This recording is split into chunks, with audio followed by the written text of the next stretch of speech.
Hello students, I hope you all are well. और last video lecture की हमने बात करें तो बेटा हमने एक्सरसाइज 8.1 आपकी मैथ्स की एनसीईआरटी बुक से कंप्लीट कर ली थी। और आज के वीडियो लेक्चर में हम बात करने वाले हैं बेटा एक बहुत ही ज़्यादा important theorem, that is mid point theorem. काफ़ी इंपॉर्टेंस है इस थ्योरम की। आप देखिए इसका जो रिज़ल्ट है वो भी आपके क्वेश्चंस को सॉल्व करने में काफ़ी हेल्पफुल होगा। ठीक है, बहुत सारे क्वेश्चन में इसका डायरेक्ट रिजल्ट यूज़ करना है आपको, और डायरेक्ट रिजल्ट ही नहीं, इवन आपको इसका प्रूफ भी ध्यान रखना है। ठीक है, जब भी आपका सब्जेक्टिव पेपर होगा, एनुअल एग्ज़ाम है या फिर हाफ ईयरली या यूटीज़ हैं, उनमें भी ये थ्योरम बहुत ज़्यादा इंपॉर्टेंस रखती है। ठीक है, तो ज़्यादा बहुत चांसेस होते हैं कि ये थ्योरम आपसे पूछी जाएगी। ठीक है, तो ये मिड पॉइंट थ्योरम है, हम इसका प्रूफ देखेंगे इस वीडियो लेक्चर में, साथ ही साथ हम इसका कन्वर्स भी देखेंगे। ठीक है, उसके अलावा हमें एक और बहुत इंपॉर्टेंट थ्योरम है, इक्वल इंटरसेप्ट थ्योरम। ठीक है, इसका प्रूफ भी देखेंगे, लेकिन इसका जो रिजल्ट है वो बहुत ज़्यादा इंपॉर्टेंट है, वो काफ़ी यूज़फुल है, वो बहुत ज़्यादा क्वेश्चंस में यूज़ होता है। ठीक है, तो स्टार्ट करते हैं बेटा। सबसे पहले मिड पॉइंट थ्योरम से स्टार्ट करते हैं। तो देखिएगा आप, स्टेटमेंट पे जाते हैं। सबसे पहले कह रहा था line segment joining the mid points of two sides of a triangle. सबसे पहले तो एक ट्रायंगल की बात हो रही है। ठीक है, तो क्यों ना एक ट्रायंगल ही बना लिया जाए। सबसे पहले हम ट्रायंगल ड्रॉ कर लेते हैं बेटा। हमारे पास एक ट्रायंगल है ए बी सी। ठीक है, अब देखो क्या कह रहा है, ध्यान से देखना। The line segment joining the mid points of two sides of a triangle. एक ट्रायंगल की दो साइड के मिड पॉइंट्स को ज्वाइन करने वाला लाइन सेगमेंट। तो ये ट्रायंगल है, इसकी दो साइड से, तीन साइड है, ए बी बी सी ए सी। दो साइड में ए बी और ए सी के मिड पॉइंट ले लेता हूँ। ए बी का मिड पॉइंट डी और ए सी का मिड पॉइंट ई, और इन दोनों को ज्वाइन करने वाली लाइन हो गई बेटा डी ई। ठीक है, अब आपको ये प्रूफ करना है is parallel to the third side, मतलब ये जो लाइन सेगमेंट है ये बीसी के क्या है, पैरेलल है। ये आपको क्या करना है, प्रूफ करना है। ठीक है, तो आपको गिवन क्या है इस क्वेश्चन में, आपको क्वेश्चन में गिवन ये है कि D and E are the mid points of A B and A C. D and E जो है वो ए बी और ए सी के मिड पॉइंट्स है। आपको प्रूफ क्या करना है, आपको प्रूफ ज़्यादा कुछ नहीं, सिंपल सी चीज़ प्रूफ करनी है कि डी ई जो है वो बी सी के पैरेलल है, सिर्फ इतना ही आपको प्रूफ करना है। लेकिन इसको प्रूफ करने के लिए हमें कुछ कंस्ट्रक्शन करनी पड़ेंगी। वो कंस्ट्रक्शन हम देख लेते हैं क्या होगी बेटा। सबसे पहले आपको क्या करना है, सी पॉइंट से एक लाइन ड्रॉ करनी है जो कि ए बी के पैरेलल होगी। ठीक है, तो draw a line through C X मान लीजिए लाइन है, पैरेलल टू ए बी, मतलब आपने ए बी के parallel C X line draw कर ली। ठीक है, ए बी के पैरेलल आपने सी एक्स लाइन ड्रॉ कर ली। फिर उसके बाद आपको क्या करना है, इस डी ई को एक्सटेंड करना है, बढ़ा देना है। तो ये सी एक्स को एफ पॉइंट पे क्या करेगा, मीट करेगा। ठीक है, क्लियर है, आपको इतने कंस्ट्रक्शन इसमें करना है। तो हमने क्या कंस्ट्रक्शन की, ड्रॉ अ लाइन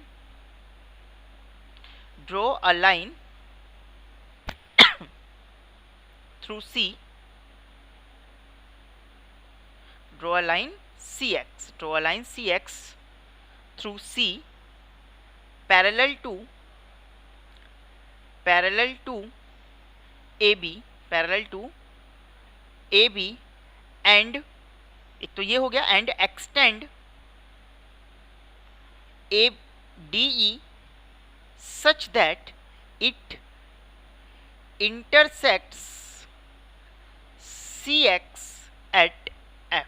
ठीक है, C से ए बी के पैरेलल एक लाइन ड्रॉ, सी एक्स ड्रॉ कर दी और डी को एक्सटेंड कर दिया, इस तरह से डी आई को एक्सटेंड किया कि वो सी एक्स को एफ पे क्या कर रहा है, इंटरसेक्ट कर रहा है। ये आपकी कंस्ट्रक्शन थी। ठीक है, अब आते बेटा प्रूफ के ऊपर। तो प्रूफ देखिएगा आप, प्रूफ सबसे पहले आपको क्या करना है, आपको सबसे पहले इस एंगल को मैं एक बार 1 नाम दे देता हूँ और इसको 2, इन दोनों की हमें रिक्वायरमेंट होगी।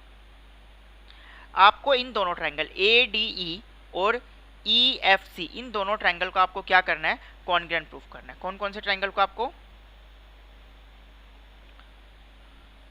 ये ट्रायंगल ए डी ई और ट्रायंगल सी एफ ई, इन दोनों ट्रायंगल को आपको कॉन्ग्रुएंट प्रूफ करना है। तो आप कैसे प्रूफ करेंगे, देखो बहुत सिंपल है, इन दोनों ट्रायंगल को आपको कॉन्ग्रुएंट प्रूफ करना कैसे। देखो सबसे पहली चीज़, ये एंगल इस एंगल के इक्वल होगा। Reason, alternate interior angle. भाई बाय कंस्ट्रक्शन आपने ये लाइन और ये लाइन पैरेलल ड्रॉ की है, ये हो गई ट्रांसवर्सल, तो ये एंगल कौन से एंगल बन रहे हैं? अल्टरनेट इंटीरियर एंगल बन रहे हैं। और लाइन अगर पैरेलल है तो अल्टरनेट इंटीरियर एंगल क्या होंगे? इक्वल होंगे। ठीक है। दूसरी चीज, AE जो है वो EC की इक्वल होगी। भैया AE EC की इक्वल क्यों होगी? क्योंकि आपको ये लिखा हुआ है कि E is the mid point of AC। E AC का मिड पॉइंट है, और मिड पॉइंट एक लाइन सेगमेंट को दो इक्वल पार्ट में डिवाइड करेगा, इसलिए E जो है AE जो है वो EC के इक्वल होगा। और तीसरी चीज़, आप बहुत नॉर्मल सी चीज़ है, सिंपल सी चीज़ है, ये देखिए वर्टिकली अपोजिट एंगल इक्वल होंगे, ये दोनों एंगल इक्वल होंगे। तो सबसे पहले हम इन दोनों ट्रायंगल को कॉन्ग्रुएंट करेंगे। तो in triangle ADE and triangle CFE में सबसे पहले हम लिखेंगे angle 1 equals to angle 2 and the reason is बेटा अल्टरनेट इंटीरियर एंगल। ठीक है। दूसरी चीज़ आपने की कि AE इक्वल्स टू EC, और इसका रीज़न क्या है? इसका रीज़न है E is the mid point of AC। E जो है वो AC का मिड पॉइंट है। और थर्ड जो चीज़ है वो AED angle AED equals to angle CEF। Reason, vertically opposite angle. Therefore triangle ADE is congruent to triangle CFE। और इसका रीजन क्या होगा बेटा? देखो आप, एंगल फिर साइड एंड देन एंगल, तो एंगल साइड एंगल से ये दोनों ट्रायंगल आपके क्या हो गए? कॉन्ग्रुएंट हो गए। अब ये दोनों अगर ट्रायंगल कॉन्ग्रुएंट हो गए आपके पास, तो यहाँ से आप दो रिजल्ट फाइंड कर लीजिए। एक तो AD जो है वो इक्वल होगा CF के, और दूसरी चीज़ जो बेटा DE जो है, इसकी भी हमें देखिए ज़रूरत पड़ेगी, तो DE जो है वो इक्वल होगा EF के। ये दोनों हम लिख लेते हैं। इसको मैं इक्वेशन फर्स्ट का नाम देता हूँ, इसको इक्वेशन सेकंड देता हूँ। और ये दोनों हम क्यों लिख पाए हैं? CPCT से लिख पाए हैं कि अगर दो ट्रायंगल कॉन्ग्रुएंट है तो उनके कॉरस्पॉन्डिंग पार्टिकल होंगे। तो AD के कॉरस्पॉन्डिंग CF है, और DE के कॉरस्पॉन्डिंग देख लीजिए EF है। ठीक है। तो CPCT से हमने ये दोनों चीज़ें लिख दी। अब आप आ जाइए बेटा आगे नेक्स्ट पार्ट में।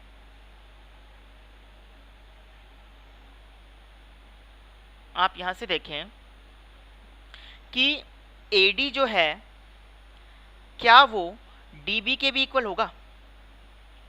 AD जो है क्या DB के भी इक्वल होगा? बिल्कुल होगा, क्योंकि D जो है वो AB का मिड पॉइंट है, और मिड पॉइंट लाइन सेगमेंट को दो इक्वल पार्ट में डिवाइड करता है। तो इसको मैं बोलता हूँ इक्वेशन नंबर 3, और इसका रीजन लिख दूंगा मैं कि D is the mid point of AB। D is the mid point of AB। ठीक है। अब आप देखो फर्स्ट और थर्ड इक्वेशन से देखिए आप, from equation first and third से AD जो है वो CF के इक्वल है, AD CF के इक्वल है, और AD DB के भी इक्वल है। यानी कि CF और DB दोनों ही AD के इक्वल हैं। और हमने 5th चैप्टर में पढ़ा था things equal to the same thing और also equal, it means DB जो है वो CF के क्या हो जाएगा? इक्वल हो जाएगा। साथ ही साथ क्या आप ऐसा भी लिख सकते हैं कि DB जो है वो CF के पैरेलल भी होगा? DB जो है वो CF के पैरेलल भी होगा। इसका रीजन क्या है? इसका रीजन ये है कि भैया AB और CX बाय कंस्ट्रक्शन पैरेलल हैं। By construction AB parallel to CX है, और अगर दो लाइन पैरेलल है तो उनके पार्ट्स देखो, AB का पार्ट ही तो है DB, और CF जो है वो CX का पार्ट है। तो अगर दो लाइनें पैरेलल हैं तो उनके पार्ट्स भी क्या होंगे? इक्वल होंगे। तो अब देखो इन क्वाड्रिलेटरल, ये क्वाड्रिलेटरल है एक आपका DBCF, एक क्वाड्रिलेटरल है। इसमें DB जो है वो CF के पैरेलल इक्वल हो गई, और DB जो है वो CF के पैरेलल भी हो गई। और आपने थ्योरम 8.8 में पढ़ा था कि in a quadrilateral if one pair of opposite side is parallel and equal then it is a parallelogram.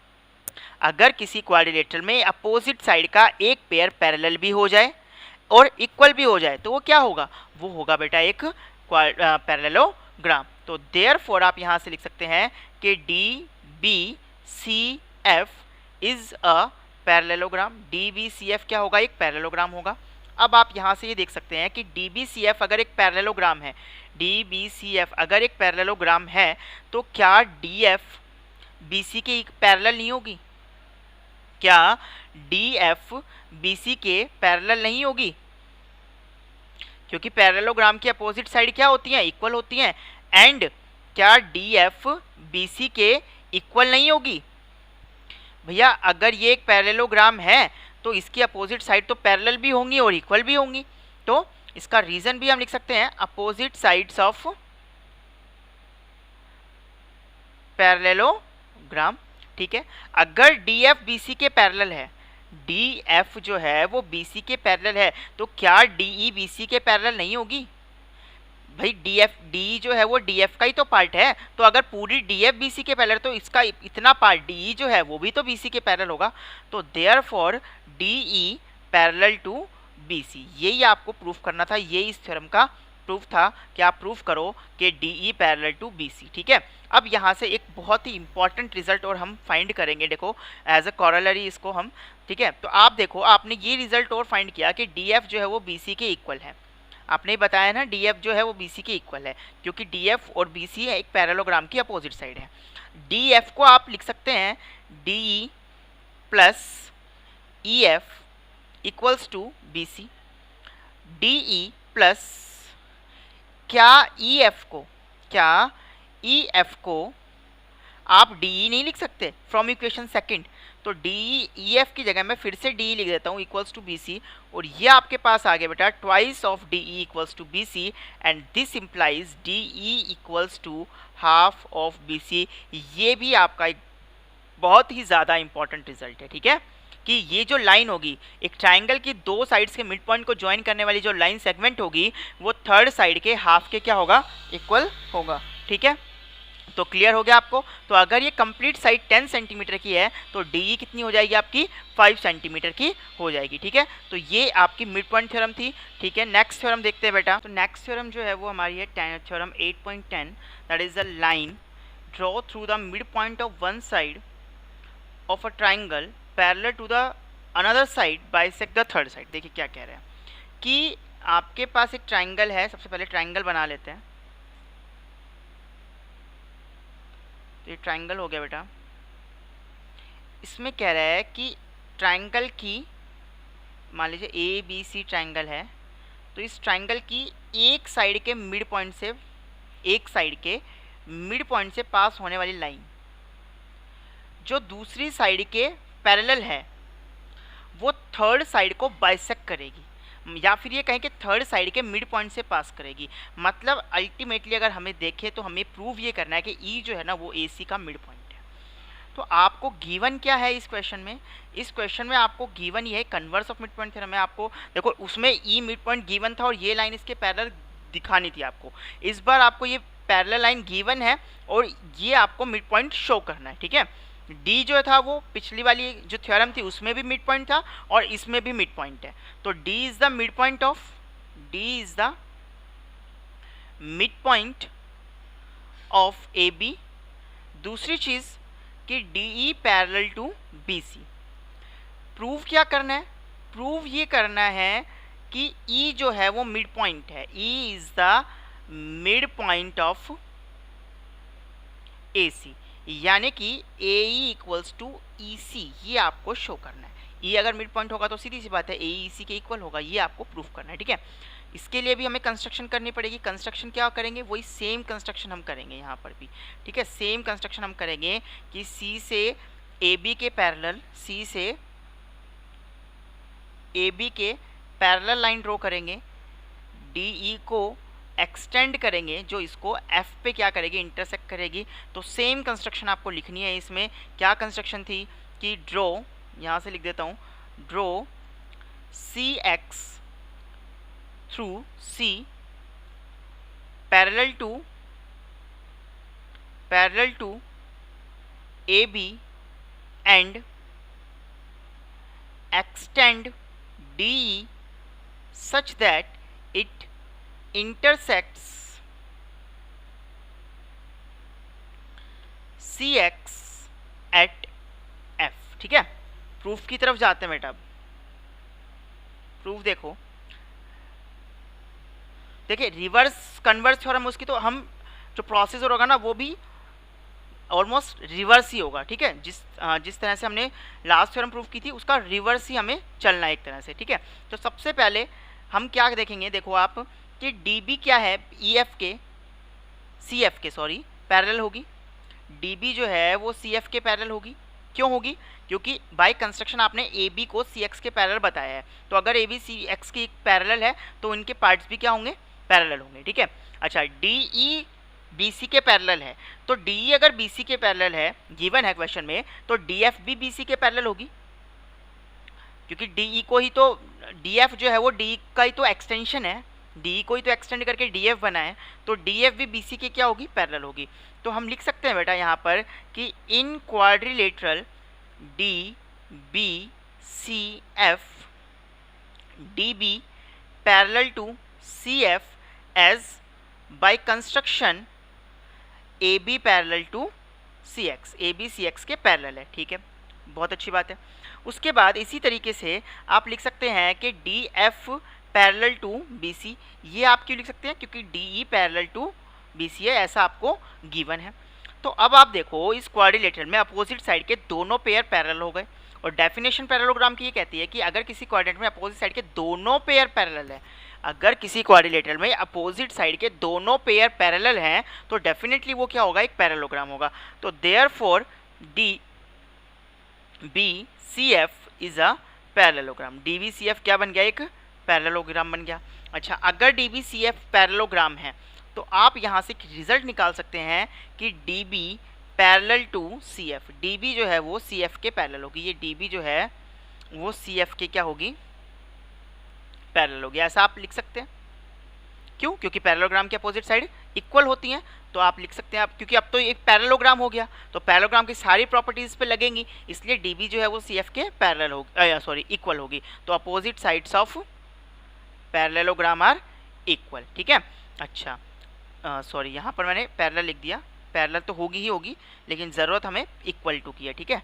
तो D B equals to C F. अब आगे आप देखो, ऑल्सो आप यहाँ से ये भी लिख सकते हैं कि डी बी जो है वो ए डी के इक्वल है, डी बी जो है वो ए डी के इक्वल है। क्यों? क्योंकि डी जो है वो ए बी का मिड पॉइंट है, तो D B equals to A D, और इसका रीज़न आप लिख देंगे D is the mid point of A B, ठीक है। देयरफॉर आप यहाँ से एक और रिजल्ट निकाल देंगे, अगर डी बी इक्वल है, डी बी सी एफ के भी इक्वल और डी बी ए डी के भी इक्वल है, इसका मतलब सी एफ और ए डी भी क्या होंगी, इक्वल होंगी। Therefore C F equals to A D, C F A D के क्या हो गई, इक्वल हो गई, ठीक है। अब आगे चलते हैं बेटा, आगे आप देखेंगे अब हम क्या करेंगे, हम इन दोनों ट्रायंगल को कॉन्ग्रुएंट प्रूव करेंगे। हमने लास्ट क्वेश्चन में भी इस लास्ट थ्योरम में भी ऐसे ही किया था, लेकिन वो हमने पहले किया था और बाद में पैरेललोग्राम प्रूफ किया था। इस बार पहले पैरेललोग्राम प्रूफ किया है और अब इन दोनों ट्रायंगल्स को क्या करेंगे, हम कॉन्ग्रुएंट प्रूफ करेंगे। तो आप दोनों ट्रायंगल को देख लीजिए, कौन कौन से ट्रायंगल है आपके पास, ए डी ई, कौन कौन से ट्रायंगल लेंगे आप, in triangle A D E and triangle C F E में ये देखिए फिर से वही एंगल 1 और एंगल 2 इक्वल होंगे, अल्टरनेट इंटीरियर एंगल, ठीक है। अच्छा, ए डी जो है वो सी एफ के, सबसे पहले मैं लिख लेता हूँ A D equals to C F, इसका रीज़न प्रूव्ड अबव, हमने पहले ऊपर प्रूव कर दिया ये, ठीक है। अच्छा, ए डी सी एफ के इक्वल हो गई। उसके बाद एंगल 1 जो है वो एंगल 2 के इक्वल होगा, एंगल 1 जो है वो एंगल 2 के इक्वल हो गया, रीज़न अल्टरनेट इंटीरियर एंगल, और साथ ही साथ ये एंगल ए ई डी, ये ई पॉइंट है, A E D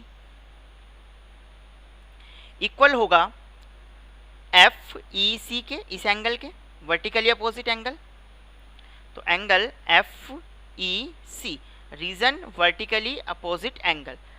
therefore triangle A D E is congruent to triangle C F E, और इसका रीज़न क्या होगा बेटा, देखो आप एंगल, फिर एक एंगल और देन साइड, तो एंगल एंगल साइड से दोनों ट्रायंगल क्या हो गए आपके, कॉन्ग्रुएंट हो गए। तो बाय एंगल एंगल साइड दोनों ट्रायंगल आपके क्या हो गए, कॉन्ग्रुएंट हो गए। और अगर दोनों ट्रायंगल कॉन्ग्रुएंट है तो आप यहाँ से एक रिजल्ट निकाल सकते हैं कि ए देखो ए के कॉरस्पॉन्डिंग इस ट्राइंगल में क्या बनेगा, सी, ए इक्वल्स टू सी, ए सी के क्या हो जाएगा, इक्वल हो जाएगा, और इसका रीजन क्या होगा, CP/CT। यही आपको प्रूफ करना था कि ए सी के इक्वल है। अगर ए सी के इक्वल है तो ई इसका ए सी का क्या होगा, मिड पॉइंट होगा। Therefore E is the mid point of A C, E is the mid point of A C. Clear है, समझ में आ गई आपको ये बात।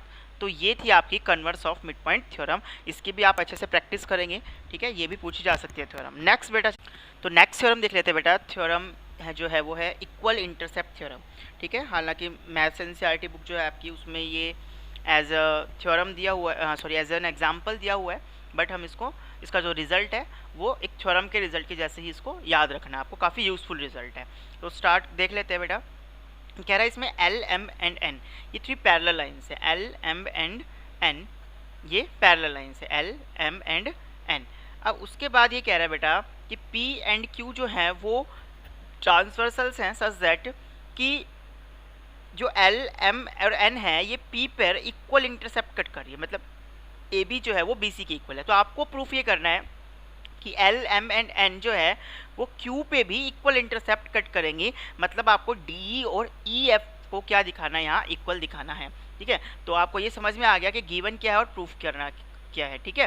तो गिवन क्या है आपको, इसमें गिवन ये है आपको कि L parallel to M parallel to N, ठीक है, और साथ ही साथ AB इक्वल्स टू BC, ये आपको दिया हुआ है। और प्रूफ आपको क्या करना है, इसमें प्रूफ आपको ये करना है कि DE जो है वो EF के क्या है, इक्वल है, ठीक है। किसी तरह की कोई कंस्ट्रक्शन की इसमें रिक्वायरमेंट है नहीं, आपको जस्ट इसमें 2 बार जो है वो converse of mid point theorem का यूज़ करना है और आपका क्वेश्चन जो आपकी थ्योरम है ये प्रूफ हो जाएगी, ठीक है। तो अब आप देखो ACF ये एक ट्राइंगल है, ठीक है। आप सिर्फ इसको ध्यान में रखें, ACF को, ये एक आपको ट्राइंगल दिख रहा है। B इसका मिड पॉइंट है, इसकी साइड AC का मिड पॉइंट है B। क्यों है, क्योंकि आपको क्वेश्चन में दिया हुआ है AB BC के इक्वल है, AB जो है वो BC के इक्वल है, यानी कि B AC का क्या हो गया, मिड पॉइंट हो गया। अब इस मिड पॉइंट से एक लाइन जा रही है BG, ये लाइन जो है ना ये इस CF के पैरेलल है। क्यों है भाई, क्योंकि आप देखो M और N पैरेलल है, M और N क्या है, पैरेलल हैं।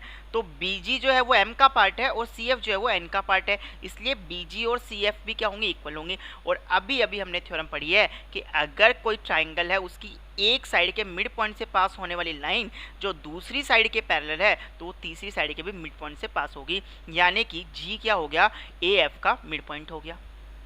क्लियर हो गई बात आपको। अब सेम चीज़ आपको फिर से वही करनी है। क्या, अब आप ले लीजिए ट्राइंगल, पहले हम ये लिख लेते हैं, इतना पोर्शन कंप्लीट कर लेते हैं कि in triangle ACF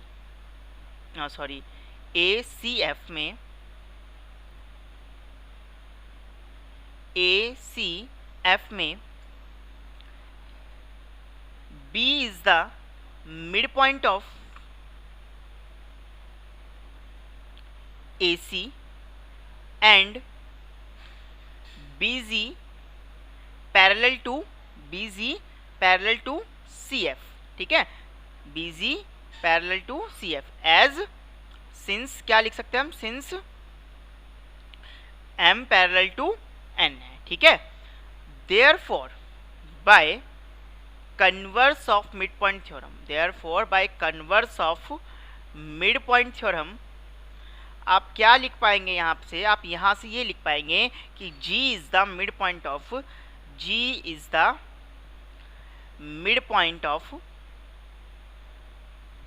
AF, G जो है वो AF का मिड पॉइंट है, ठीक है। यहाँ तक बात क्लियर हो गई। अब आपको ट्राइंगल लेना है, कौन सा, AFD। देखिए मैं इस ट्राइंगल को थोड़ा सा सीधा कर देता हूँ, आपको अब ये उल्टा दिख रहा है, ट्राइंगल इस तरह से दिख रहा है। इसको मैं अगर सीधा बना दूँ ट्राइंगल को तो आपको ये ट्राइंगल कुछ इस तरह से दिखाई देगा। देखो, एक मिनट रुकिएगा बेटा,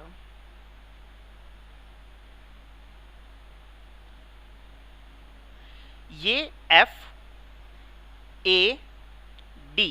ठीक है, और AF पे पॉइंट है G। जो कि इसका मिड पॉइंट हो चुका। अब ये जो लाइन जा रही है, इससे जो जी से लाइन जो पास हो रही है वो डी एफ को कहाँ इंटरसेक्ट कर रही है, ई पे इंटरसेक्ट कर रही है। डी एफ को कहाँ इंटरसेक्ट कर रही है, ई पे इंटरसेक्ट कर रही है। अब देखो सेम वही mid converse of mid point theorem लगाएंगे हम। ट्राइंगल है, ट्राइंगल की एक साइड के मिड पॉइंट से पास होने वाली लाइन जो इसके पैरेलल है, देखो जी ई ए डी के पैरेलल होगी, जी ई ए डी के पैरेलल होगी, क्योंकि आपको दिया हुआ है एल पैरेलल एम। अगर एल एम के पैरेलल है तो एम का पार्ट है जी ई और एल का पार्ट है ए डी, तो इसलिए जी ई भी ए डी के क्या होगी, पैरेलल होगी। तो जी ई ए डी के पैरेलल हो गई, इसलिए by converse of mid point theorem E जो होगा वो डी एफ का मिड पॉइंट होगा, और अगर ई डी एफ का मिड पॉइंट है तो डी ई जो है वो ई एफ के क्या हो जाएगी, इक्वल हो जाएगी। डी ई जो है वो ई एफ के इक्वल हो जाएगी। समझ में आई बात? 2 बार आपको converse of mid point theorem का यूज़ करना है और आपका क्वेश्चन हो जाएगा। ठीक है, तो G is the mid point of A F, ये हो गया। अब आ जाइए in triangle F A D में G is the mid point of A F, G is the mid point of A F and क्या लिख सकते हैं कि G E parallel to, G E parallel to A D. G E parallel to A D क्यों है, since m जो है वो l के पैरेलल है, तो जी ई एम का पार्ट है और ए डी एल का पार्ट है, इसलिए जी और ए डी भी पैरेलल होंगी। Therefore by converse of mid point theorem, converse of mid point theorem आप यहाँ से लिख सकते हैं कि E is the mid point of, E is the mid point of F D, और अगर ई एफ डी का मिड पॉइंट है तो ई एफ और डी ई भी क्या हो जाएंगे, इक्वल हो जाएंगे। Therefore D E equals to E F, ये आपको प्रूफ करना था। तो आप ध्यान रखें कि अगर आपके पास ये 3 पैरेलल लाइंस हैं, ठीक है, और ये लेंथ और ये लेंथ इक्वल है एक दूसरे की, तो ये लेंथ और ये लेंथ भी क्या होंगी, इक्वल होंगी। ठीक है, बाकी बेसिक प्रोपोर्शनल थ्योरम पढ़ते हैं हम, तो अगर आप ये देख सकते हैं कि ये किसी भी रेशियो में डिवाइड हो तो ये रेशियो भी क्या होगा, इक्वल होगा। मान लीजिए 2:3 में डिवाइड हो रही है तो ये भी 2:3 ही होगा। ठीक है, ये इसका जनरलाइज हो गया और ये एक पर्टिकुलर यहाँ पर क्या हो गया, रूल हो गया। ठीक है, अब आगे देखते बेटा, इसके बाद एक एग्जाम्पल और देख लेते हैं। एग्जाम्पल रह जाता है 8.2 से पहले, एग्जाम्पल नंबर 7, इसको हम और देख लेते हैं। देखो क्या कह रहा है, in triangle A B C, A B C एक ट्राइंगल है, ए बी सी ट्राइंगल है, D E and F are the respectively the mid points of side A B B C and C A. डी जो है वो A B का mid point है, E जो है वो बी सी का मिड पॉइंट है और एफ जो है वो ए सी का मिड पॉइंट है। Show that triangle A B C is divided into 4 congruent triangle. ये देखिए यहाँ पर 4 ट्राइंगल्स बन गए, A D F, B D E, D E F और एफ ई सी, ये 4 ट्राइंगल्स बन गए। आपको प्रूव करना है कि ये 4 के 4 जो ट्राइंगल्स हैं ना वो एक दूसरे के कॉन्ग्रुएंट हैं। तो मैं बेटा सिर्फ 2 को प्रूव करके दिखाऊंगा आपको, कि इसको और इसको प्रूव करके दिखाऊंगा, बाकी आप जो है सिमिलरली लिख देंगे कि सिमिलरली ये भी दोनों कॉन्ग्रुएंट होंगे, ये दोनों भी कॉन्ग्रुएंट होंगे, इसलिए सारे कॉन्ग्रुएंट हो गए। ठीक है, तो सिर्फ मैं इसको डी बी ई को और आपके एफ डी ई को, इन दोनों को क्या करके दिखाऊंगा, कॉन्ग्रुएंट प्रूफ करके दिखाऊंगा। ठीक है, तो आप देखो बेटा, गिवन ये है आपको कि D E and F are the mid points of side A B, B C and A C. ठीक है, ये आपको गिवन है। प्रूव आपको क्या करना है, आपको प्रूव ये करना है कि triangle A D F congruent to triangle D B E congruent to triangle D E F congruent to triangle E F C. मतलब आपको ये चारों ट्राइंगल एक दूसरे के कॉन्ग्रुएंट प्रूफ करने हैं। ठीक है, ये प्रूव करना था आपको एक्चुअली, टू प्रूफ देख लीजिए बेटा। अब आप देखो, ए बी सी एक ट्राइंगल है जिसमें डी ए डी का मिड पॉइंट, ए बी का मिड पॉइंट है और एफ जो है वो ए सी का मिड पॉइंट है। तो इन दोनों को मिड पॉइंट थ्योरम से इन दोनों पॉइंट्स को ज्वाइन करने वाला जो लाइन सेगमेंट होगा डी एफ, वो बी सी के पैरेलल होगा और बी सी के हाफ के इक्वल होगा, ऐसा भी हमने देखा था। देखो ठीक है, तो यानी तो यही चीज़ हमें लिखनी है कि in triangle A B C D and F are the mid points